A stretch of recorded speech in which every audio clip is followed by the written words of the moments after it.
سیدنا امام اعظم ابو حنیفہ کا نام نامی اسم گرامی نعمان، والد گرامی کا نام ثابت اور کنیت ابو حنیفہ ہے۔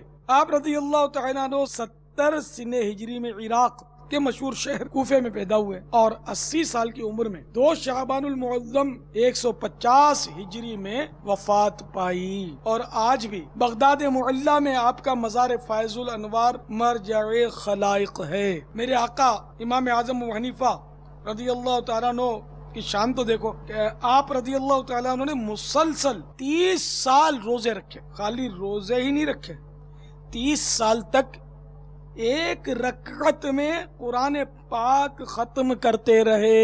ایک روایت کے مطابق 45 سال تک عشاء کے وضو سے فجر کی نماز ادا کی۔ جس مقام پر آپ کی وفات ہوئی رضی اللہ تعالیٰ عنہ، اس مقام پر آپ نے 7000 بار قرآن پاک ختم کیے۔ حضرت سیدنا عبداللہ بن مبارک رحمت اللہ تعالی علیہ کے سامنے امام اعظم علیہ رحمت اللہ الاکرم پر کسی نے اعتراض کیا تو آپ رضی اللہ تعالیٰ عنہ نے فرمایا، کیا تم ایسے شخص پر اعتراض کرتے ہو جس نے 45 سال تک 5 نمازیں ایک ہی وضو سے ادا کی اور وہ ایک رکعت میں پورا قرآن کریم ختم کر لیتے تھے؟ آپ فرماتے ہیں میرے پاس جو کچھ فقہ ہے وہ انہی سے سیکھا ہے۔ یہ شاگرد تھے امام اعظم کے سیدنا عبداللہ بن مبارک رضی اللہ تعالیٰ عنہ۔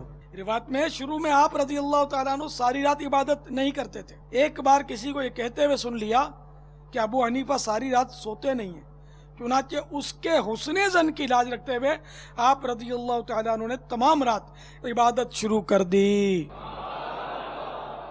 جو بے مثال آپ کا ہے تقویٰ، تو بے مثال آپ کا ہے فتویٰ، ہے علم و تقویٰ کہ آپ سنگم امام اعظم ابو حنیفہ۔